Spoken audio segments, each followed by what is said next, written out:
the Artistic Director of Ballet Hispánico, Eduardo Vilaro.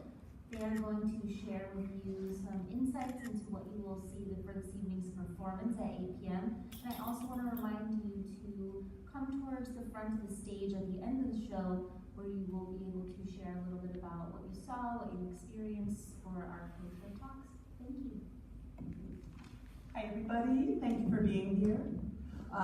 So my name is Jordan Levin, this is Eduardo Vilaro. I'd like to start with hearing his story because he's got a good one. So Eduardo, I know the very first part, which is that you came to New York from Cuba at the age of 6, which is a familiar odyssey to many people here in Miami. Can you tell us how you came to the US, how you started dancing, how you came to be in Ballet Hispánico, what happened then, and how you came to be artistic director? How much time do we have? Brief, abbreviated. Well, thank you very much. Buenas noches. So as was said, I was a 6-year-old who came with my parents in 1969. We lived in Havana. In La Habana, and it was, as every other story, an immigrant story. So I grew up, we lived in the Bronx. I am one of those Bronx people. We learned how to deal with the cold, which was fabulous. But I didn't, the only thing that connected me to Cuba was the music and the dancing. The music that my mother listened to, the music that was danced at parties, birthday celebrations, all these beautiful rituals that we all bring, no matter where we're from, that we bring when we immigrate. And so that was something that really captivated me because, of course, if you're listening to Cuban music, you're listening to this elegant, especially like Benny Moré, in Celia Cruz, and Bam Bam, there's this elegance and this theatricality about the way I would look at my mother's albums that she would buy, and I was like, oh wow. So I was very attracted to that theatricality. It wasn't until I was in 8th grade, I was in a Catholic school, of course, a good Cuban boy, and I had a teacher who was an actor and a director as a side job. We all know that, we all do that. Side job as far as being an artist. And so he decided to do a end of year play, and he said, we're gonna do a play and you're all gonna audition so you can see what it's like to be in the theater. And we did, and I got a part. And my part was Linus in You're a Good Man, Charlie.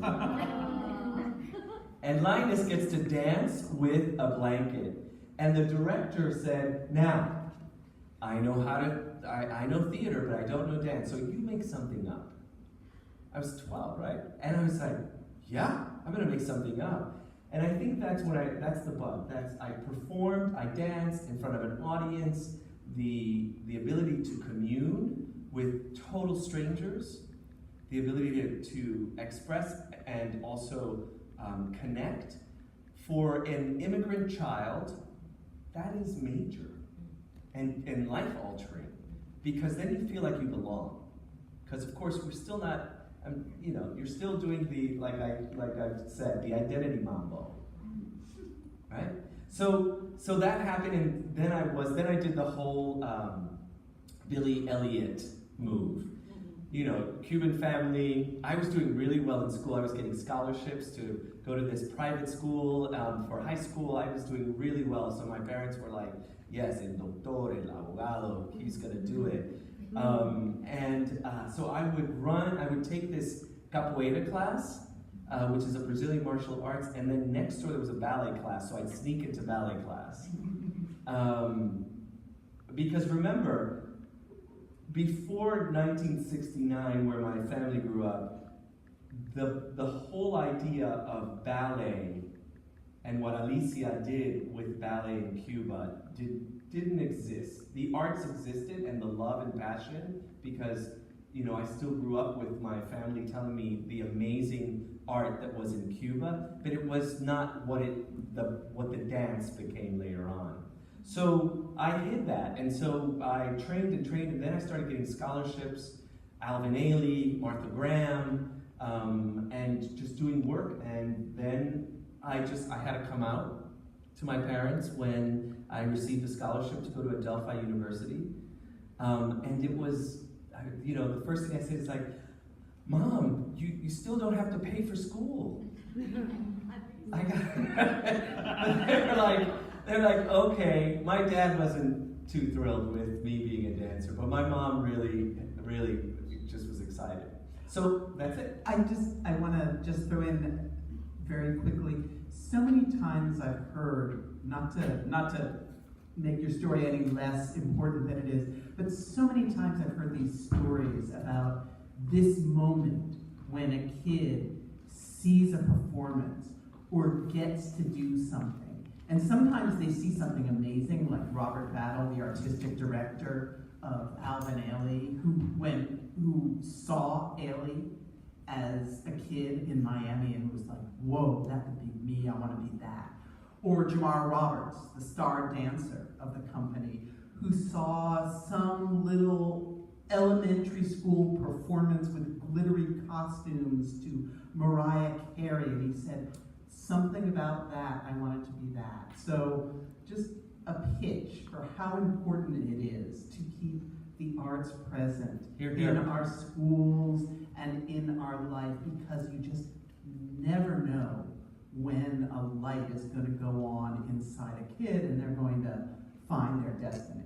All right. Anyways, so tell us, you danced with Ballet Hispánico, you had your own company, and then you came back to be artistic director. How did you come to be artistic director, and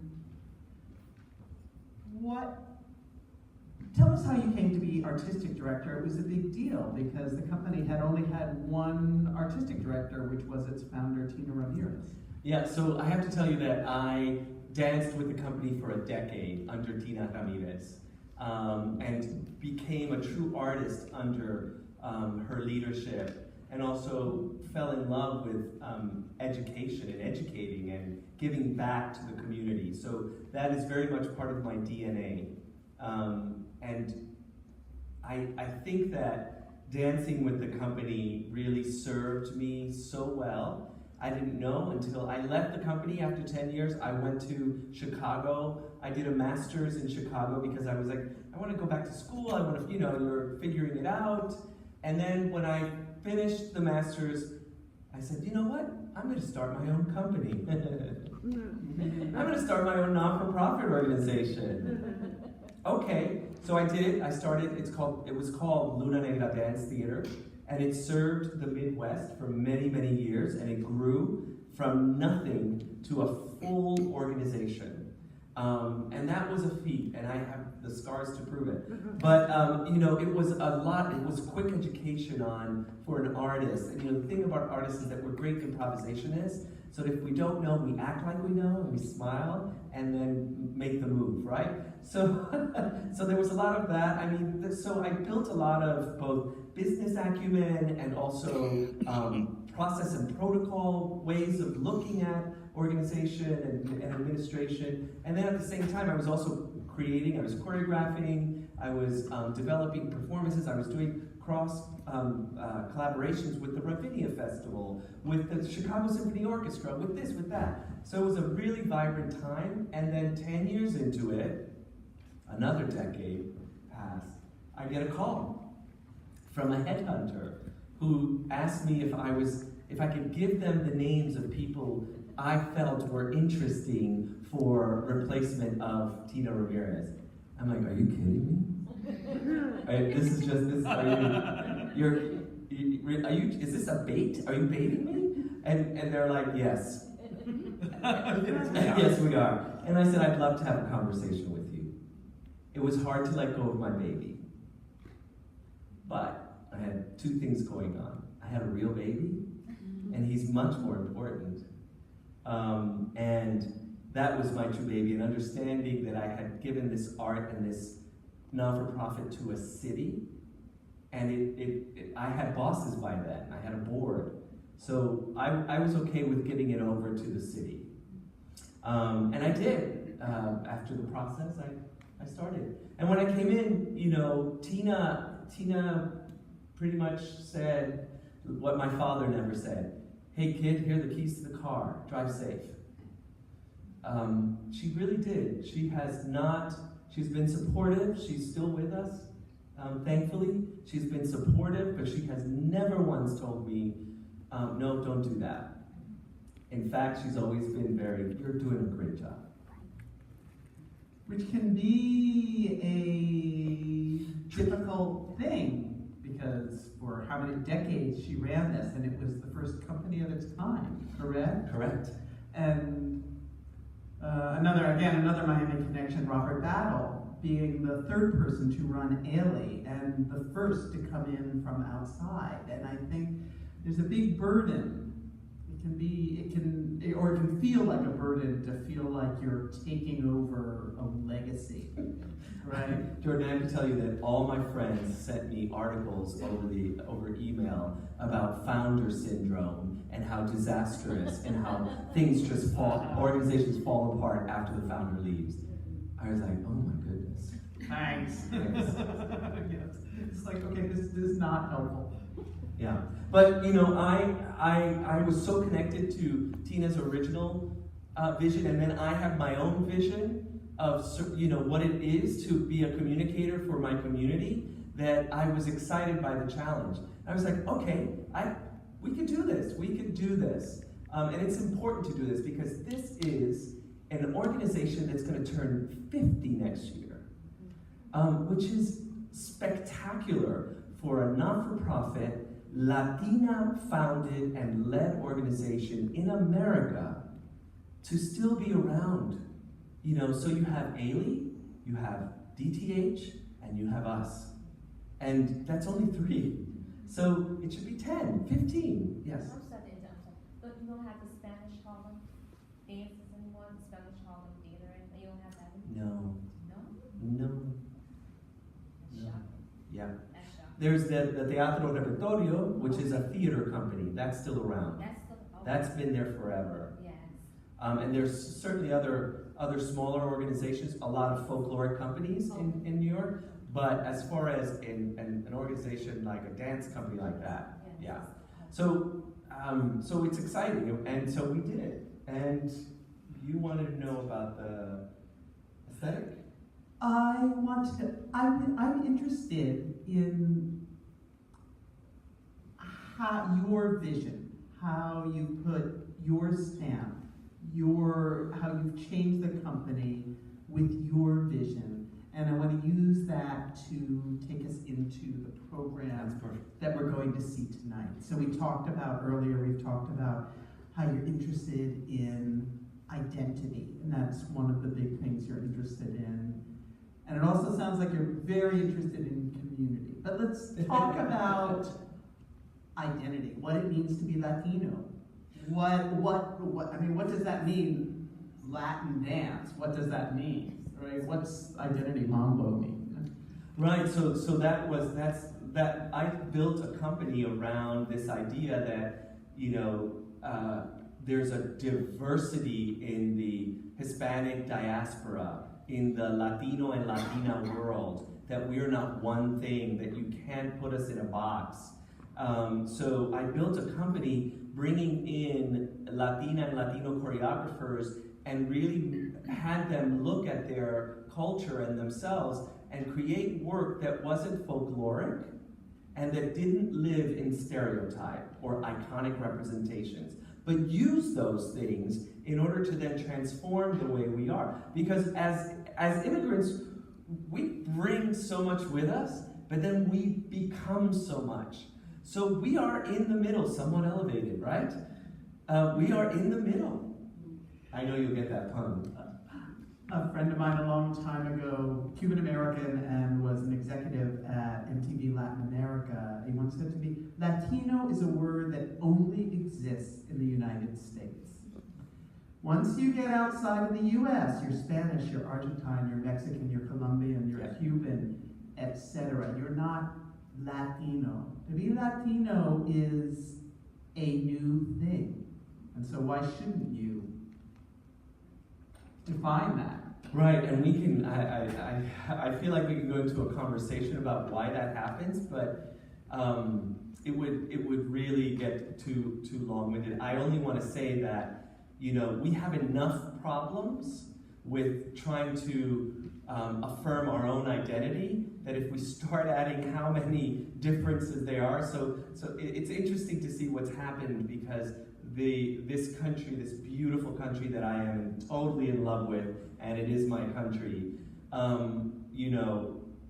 has a lot of issues that we're still going to be grappling with, right? And so I think it's from the beginning, Hispanic or, our name is Hispánico, but Hispanic was a term in the 70s that was a government construct in order to build the census and put all of us in a category, right? And so we then took it on because we felt, oh my God, we belong. Yes, that's ours. And now we're kind of, then Latino happened, and now Latinx is happening, and I'm confused. But there's a lot there, and that's not for today. But for today, what you could see is this artwork that brings you into some of these areas. So I developed an evening of all Latina choreographers. Two reasons. No, a bunch of reasons. Because they're all fabulous. These ladies are fabulous and create amazing work. But the dance field itself is also needing to support and develop more female leadership. And this, because Ballet Hispánico was an organization that was built in 1970 to give access and voice to people, to a certain people, we need to give voice to our Latinas as well. So I always feel that we need to be a leader. We need to take that leadership role and not mess around with it. And so that's the first reason why I did it. So you'll see works by 3 Latinas, one who is Colombian and Belgian. The other one is Mexican-American, 3rd generation. And then the other one is Mexican. She still lives in Mexico. She just came here to do that.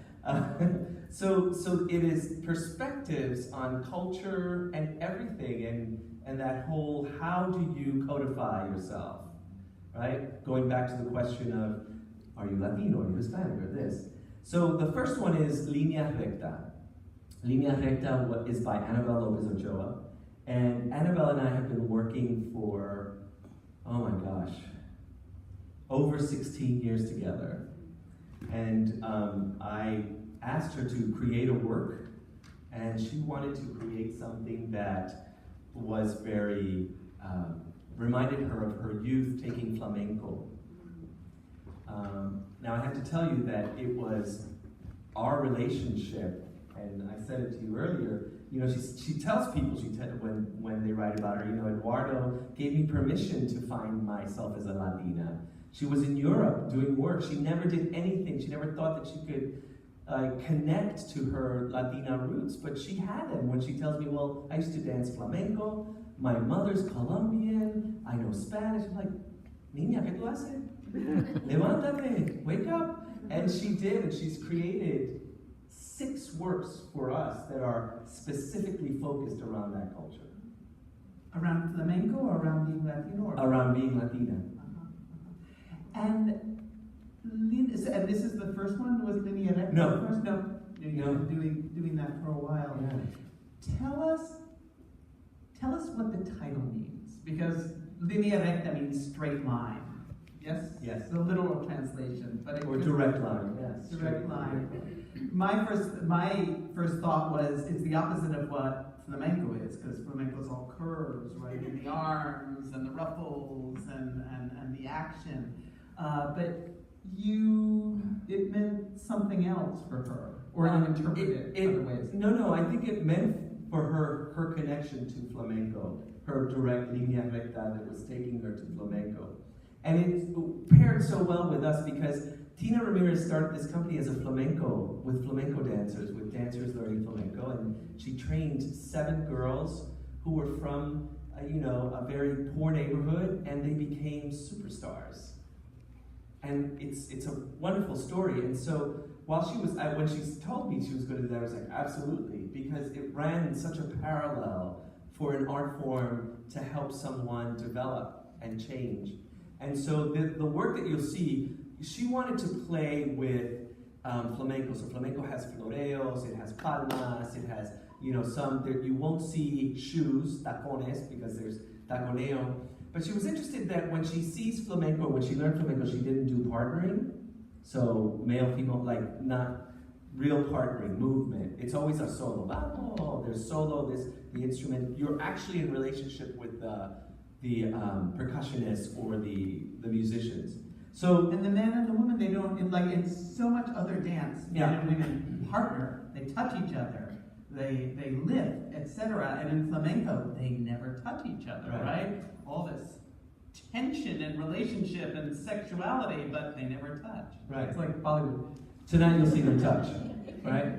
And it'll be interesting because you'll see not only flamenco, but you'll see a very classical line. It's important for us. I hire dancers that are classically trained or have a classical background. That is our base. And from there we move. So you'll see gorgeous classical line along, but it goes right back to this whole identity thing, this whole identity mambo. It's a little bit of flamenco and a little bit of classical and a little bit of modern and a little bit just like she is. So that's what I mean by how do you take a piece, how do you take a ballet and not make it folkloric, but deconstruct it in order to reconstruct it for you to look at differently. And does it also play with gender? Because again, in flamenco, the women are very feminine and the men are very macho. Does it? No, they're very feminine and very macho in this one. Yes. She stuck to that. Here she stuck to that. They're beautiful. Yeah. She did keep that those two genders very much alive. Right. And why let's go. I love the idea of Michelle Manzanales, yes? Michelle Manzanales. Yes, who is Mexican-American from Houston, third generation. And I read a story in which she talked about how conflicted she was about being Mexican growing up and how confused listening, her parents' Mexican music, and she thought it was cheesy, and she wanted to listen to American pop and be American. I've heard the same story so many times from Cubans who grew up here. They wanted to be American. They didn't want to be Cuban like their parents, and then they rediscovered it. So tell us about her and that odyssey of hers and how it plays out in this piece. Yeah, it's so funny because it's all about generations, right? It's all generational. If you're a first generation, you want to be Cuban. I remember all I wanted to be was very Cuban, and that was the music. And then, as the generations change, you're like, oh, Mom, are we listening to that again? So it's an interesting thing how that happens in this, in the immigration dance. She grew up and she had to face another identity question. Who am I? Who am I culturally? Am I American? Am I, Mexican? Am I not enough Mexican? Am I not enough American? And, that has stuck with her. She is also a very sensitive woman. And so you'll see that in the work. There's a lot of delicate touches that, it doesn't hit you over the head with some of the statements that are being made. It just smooths over these things with humor, with poignancy. It's very,